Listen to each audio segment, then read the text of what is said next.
বশিষ্ঠ মন্দিরে নেশা সামগ্রী দহন কার্যসূচি সম্পন্ন। প্রতি বছর হাজার হাজার শিবভক্ত ভোলেবম কার্যসূচিতে অংশ নিয়ে ভিড় করে থাকেন গুয়াহাটির বশিষ্ঠ মন্দিরে। এসব ভক্তদের মধ্যে কিছু অসাধু লোক থাকেন যারা নেশা সামগ্রী নিয়ে আসেন। এসব অসাধু লোকেদের নিয়ে আসা নেশা সামগ্রী মন্দির পরিচালন সমিতির হাতে ধরা পড়ে।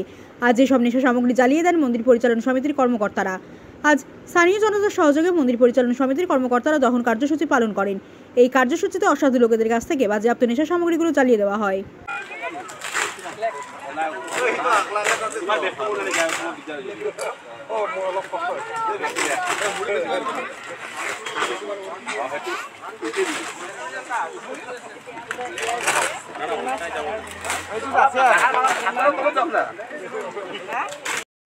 নমস্কাৰ জ্ঞাপন কৰিছোঁ। 21 তাৰিখৰ পৰা জুলাই 21 তাৰিখৰ পৰা আগষ্টৰ 19 তাৰিখলৈকে এই বশিষ্ঠ দেৱালয় আশ্ৰমত ভোলেবম উৎসৱ শ্ৰাৱণ মেলাৰ যি ভোলেবম উৎসৱ অনুষ্ঠিত হৈছিলে তাৰ 5টাকৈ দেওবাৰে ইয়াত বিভিন্ন ভক্তই আহি পেলাই এই শ্ৰাৱণ মেলাৰ যিখিনি নিয়ম নীতি তেওঁলোকে অৱলম্বন কৰি পেলাই ইয়াৰ পৰা বশিষ্ঠ গংগাৰ পৰা জল আহৰণ কৰি আৰু পুনৰ ইয়াৰ পৰা গৈ তেওঁলোকে বিভিন্ন শিৱ ধৰ্মত গৈ পেলাই এই জল প্ৰদান কৰিছিলে ভৈৰৱৰ যিটো নিয়ম নীতি। কিন্তু তাৰ মাজতে আমি দেখিবলৈ পাইছিলোঁ এই ভক্তৰ লগতে এচাম বেবিচাৰী অভক্তই আহি আমাৰ এই বশিষ্ঠ দেৱালয় চৌহদৰ পৰিৱেশ বিনষ্ট কৰা আমি দেখিবলৈ পাইছিলোঁ। আৰু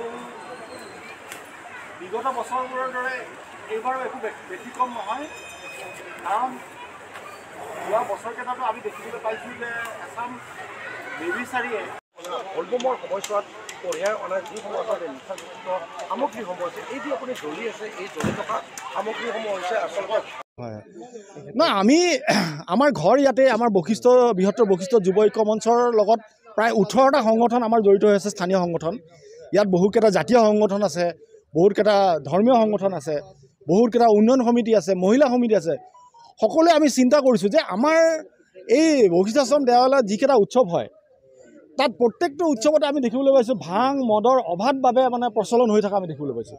আৰু তাৰ প্ৰতি ৰক্ষা ৰাখি পেলাই আমি সকলোৱে একলগ হৈ পেলাই আমি এই পৰিৱেশ কেনেকৈ আমি ঠিক কৰিব পাৰোঁ, যিহেতু প্ৰশাসনৰ ইয়াৰ একেবাৰে নিৰ্লিপ্ত ভূমিকা আমি দেখিবলৈ পাইছোঁ। গতিকে আমি প্ৰশাসনক আমি বহি নাথাকি আমি নিজাববীয়াকৈ ব্যৱস্থা লৈছোঁ। কিন্তু তথাপিও প্ৰশাসনক দাবী জনাইছোঁ, প্ৰশাসনে ইচ্ছা কৰিলে একেদিনতে এই গোটেইবিলাক যিবিলাক বেয়া কাম আছে সেইবিলাক বন্ধ কৰিব পাৰে। আমাৰ ইয়াত ড্ৰাগছ পৰ্যন্ত উদ্ধাৰ হৈছে। এতিয়া গাঞ্জা মদ ভাং এইবিলাক বেলেগ কথা, ড্ৰাগছ পৰ্যন্ত উদ্ধাৰ হৈছে। গতিকে প্ৰশাসনে যদি ইচ্ছা কৰে মই ভাবোঁ ইয়াতে মদ খাই অহা মানুহ এটা সোমাবই দিব নোৱাৰে।